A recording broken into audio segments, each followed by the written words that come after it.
Halo sobat, ketemu lagi. Di perjalananku kali ini saya mau mengunjungi beberapa wisata dan tempat menarik di Jawa Timur dan Jawa Tengah. Saat ini saya ada di Surabaya mau menuju ke Malang. Tapi sebelumnya saya mau cerita dulu gimana saya bisa sampai ke sini.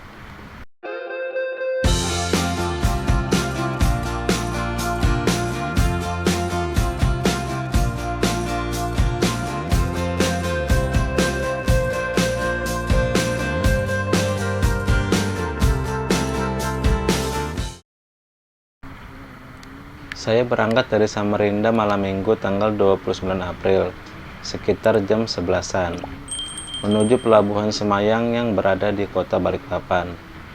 Saya berangkat menggunakan mobil bersama abah dan om saya, diantar kakak saya dan istrinya. Jadi, motor saya diangkut di atas mobil. Sampai di pelabuhan, kami boarding pas tiket online untuk dijadikan tiket fisik. Nanti kita akan mendapat tiket berupa kertas dan gelang dari kertas seperti ini. Beginilah penampakan parkiran di dalam kapal.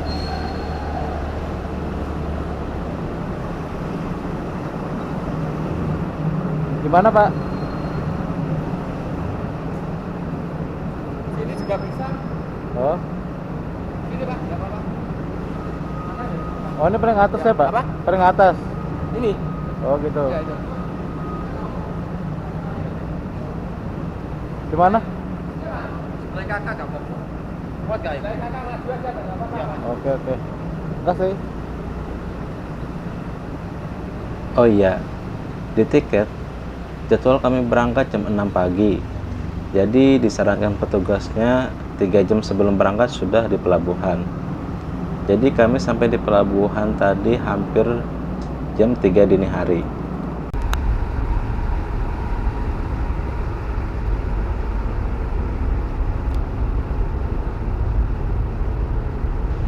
Setelah memarkir motor, kemudian saya menuju ruang informasi untuk menanyakan di mana kamar saya.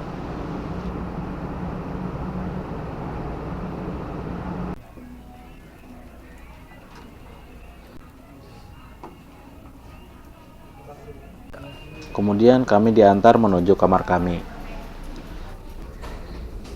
Kamar yang kami tempati ini merupakan kamar kelas 3. Untuk harga tiket per orangnya 650.000. Untuk motor di bawah 2,5 cc 685.000. Beginilah penampakan di kamar kami. Terdapat 6 tempat tidur, TV, ada juga tempat sampah dan meja. Di siang harinya saya mulai mengeksplor beberapa bagian dan ruangan yang ada di kapal ini.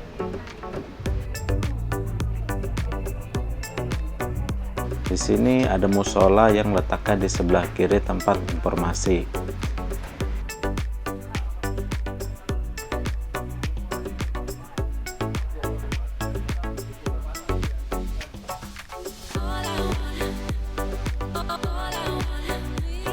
Ini saponita yang juga disediakan mukena.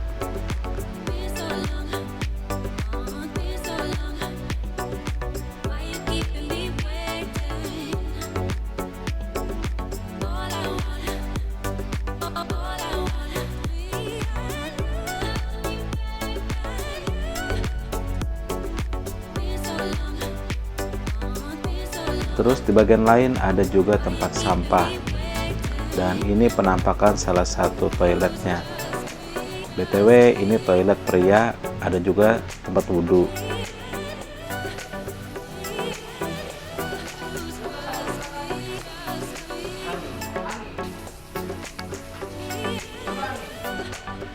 Di sini juga ada tempat ngecas. Ngecas di sini harus gantian.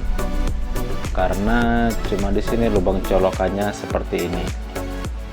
Karena di lain itu masih colokan yang dipakai di negara Jepang. Jadi kalau kalian gak mau antri, kalian perlu beli ini dan ngecas HP di kamar aja. Di kapal ini terdapat juga mesin menjual snack dan minuman. Ada juga mesin air panas dan dingin. Nah, kalau ini gratis.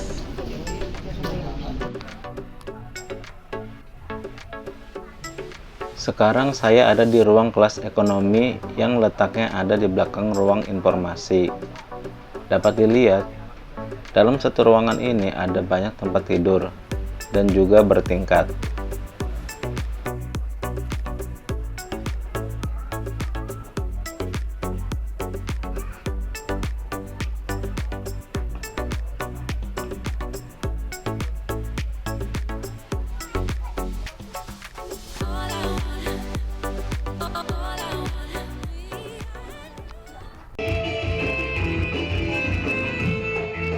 Kalau ini ruang hiburan yang menyatu dengan restoran.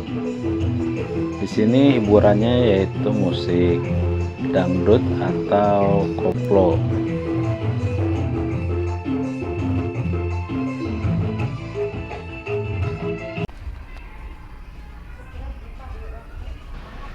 Nah, ini yang tidur di lantai ini mereka yang kehabisan tiket kelas, jadi nggak dapat tempat tidur. Sekarang saya mau jalan-jalan ke luar. Bagaimana suasana di luar kapal? Mari kita lihat bersama-sama.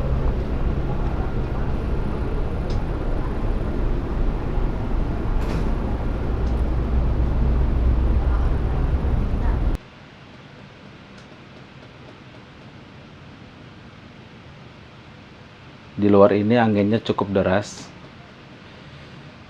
Oke, kita naik ke lantai atas.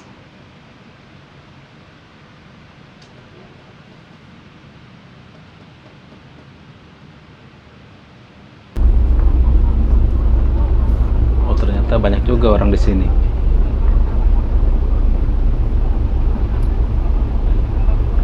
Sambil menikmati pemandangan, walau hanya laut, karena posisi sudah ada di tengah laut. Oke, saya mau naik lagi ke lantai atas.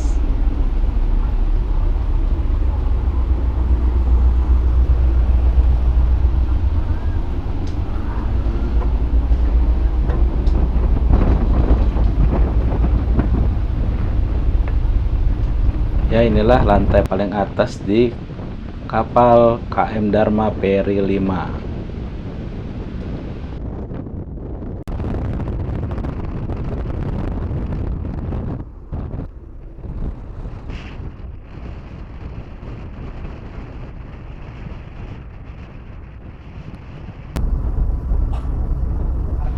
Di sore harinya, saya nongkrong bersama om saya. Sambil ngobrol planning kita mau kemana aja ketika sudah sampai di Jawa.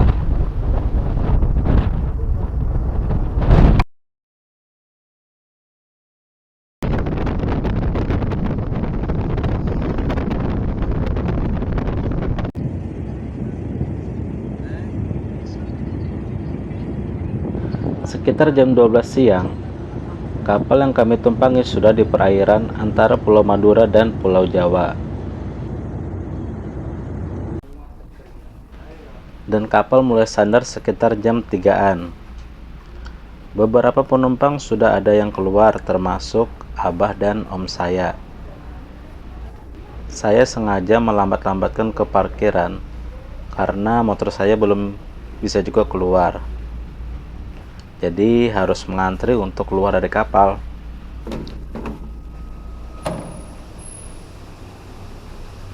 Ini saya turun lewat tangga aja, karena di lift tadi banyak orang yang mengantri. Sekalian sepil tangga darurat di kapal ini.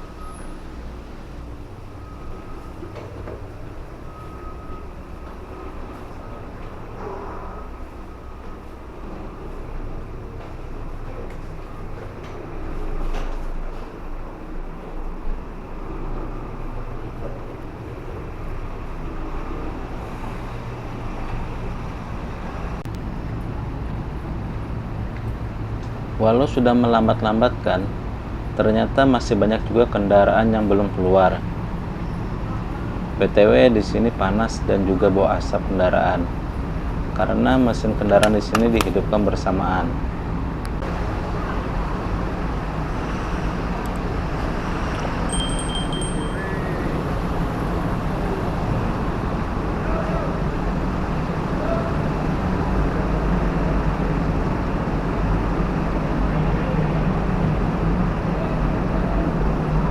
Baik, Surabaya.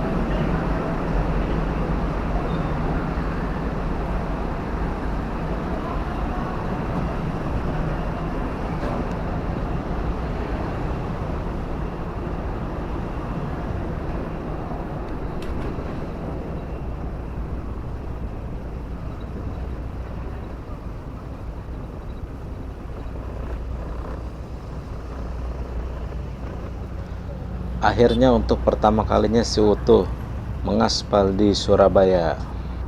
Mantap. Sesampainya di luar pelabuhan, saya memesan gokar untuk Abah dan Om saya menuju daerah Karangmenjangan dan mencari penginapan sekitar situ. Sekalian nostalgia, karena dulu saya dan Abah saya pernah nginap di daerah situ pada tahun 2009. Karena saya nggak hafal jalan, jadi saya memututi gokarnya dari belakang sambil menikmati suasana sore di kota Surabaya. Dan nggak nyangka aja bisa bawa motor sampai ke sini.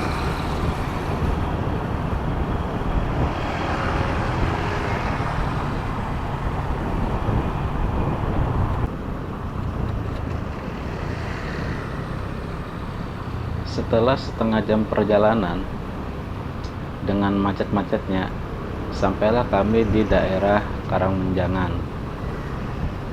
Di sini kami dapat penginapan di Hotel Oriza. Kami menginap selama 2 malam.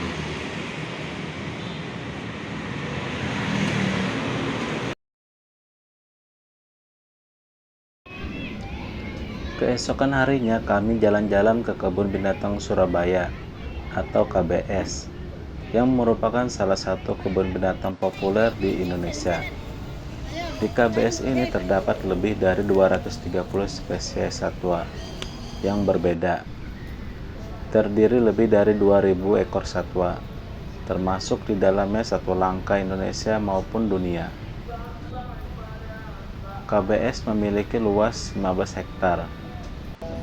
KBS ini selain tempat rekreasi juga memiliki fungsi dan peranan sebagai konservasi, edukasi, riset, dan penelitian. Untuk harga tiket masuk 15.000 per orangnya. Buka setiap hari dari jam 8 pagi sampai jam 4 sore. Di KBS ini juga menyediakan pemandu sesuai permintaan dan kebutuhan. Namanya buaya irian ini, Om.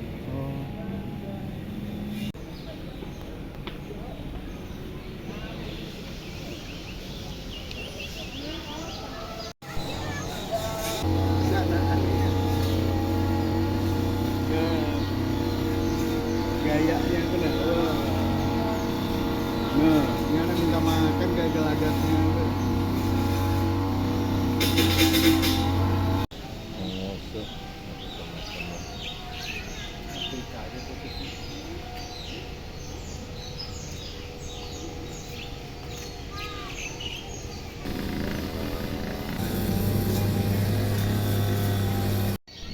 Tapi bisa itu menyesuaikan di sini. Oh iya Pak.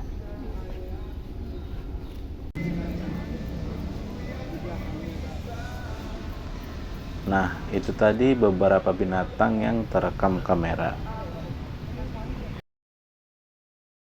Di malam harinya, kami mengunjungi salah satu mal terbesar di Surabaya, yaitu Tunjungan Plaza, sekaligus plaza yang paling populer di masyarakat kota Surabaya. Pusat perbelanjaan ini mempunyai 6 bangunan yang saling berhubungan. Sasat di mall lah, kayak apa kisahnya yuk? Anak keluar aja ngalih banar, saking ganalnya semuanya nih.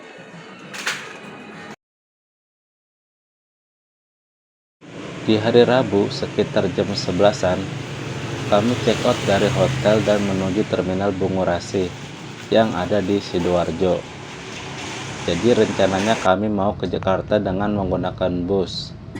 Dan kami disarankan oleh ojol kalau mau ke Jakarta pakai bus dari terminal Bungurasi. Jadi tujuan kami ke Jakarta yaitu mau ke Masjid Istiqlal. Sebenarnya itu adalah keinginan abah saya, pengen nyobain atmosfer sholat di sana. Karena selama ini beliau hanya bisa nonton di TV aja setiap hari Jumat. Ketika sholat Jumat live di TV, saya dan om saya ini ngikut aja. Sesampainya di terminal kami ditawari banyak petugas tiket. Dari sekian banyak pilihan, kami memilih bus Almuna dengan biaya 500.000 per orang. Tapi busnya baru ada di jam 4 sore. Jadi busnya itu dari Madura. Di sini cuma ngambil penumpang dan langsung jalan menuju Jakarta lewat jalan tol. Jadi kami di terminal menunggu selama 4 jam suntuk.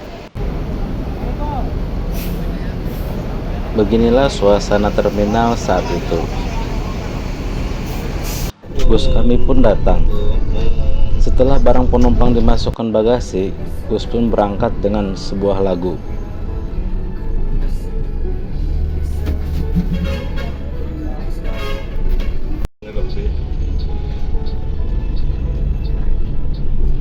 Tahu bae di mangan selati potong mana?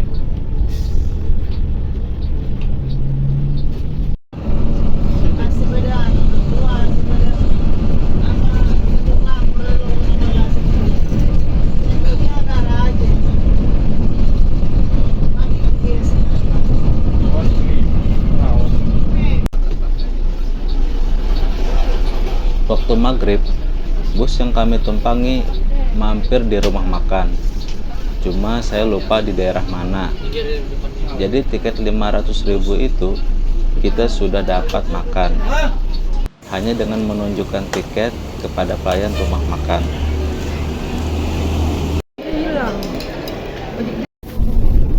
Setelah semua sudah beres, bus kami melanjutkan perjalanan. Setelah 11 jam perjalanan, sampailah kami di terminal di daerah Priok, Jakarta Utara. Hari kami sekitar jam setengah 4 subuh.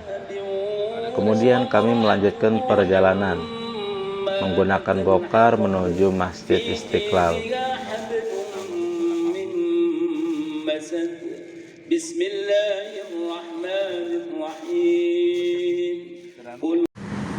Selama 4 hari di Jakarta, kami hanya sempat mengunjungi beberapa tempat wisata dan menarik seperti Masjid Istiqlal, Monas, Dupan, dan Taman Mini Indonesia. Di TMII, saya juga bertemu dengan rombongan sesama rambut pirang. Untuk harga tiket masuk 25.000 per orang. Nah, ini salah satu bangunan yang ada di sini.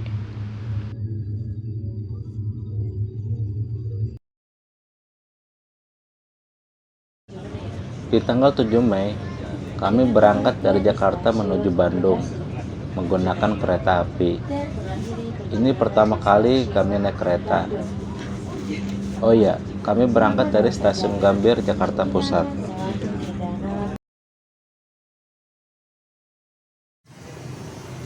Di Bandung kami hanya nginap semalam, dan esok harinya hanya sempat mengunjungi masjid yang lagi viral, yaitu Masjid Al-Jabar.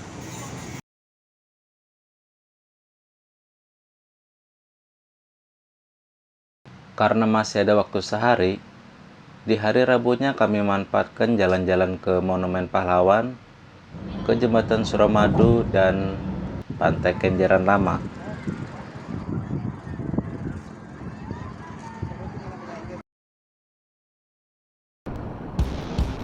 Itu tadi beberapa cerita singkat yang dapat saya bagikan, dan sisanya saya nikmati.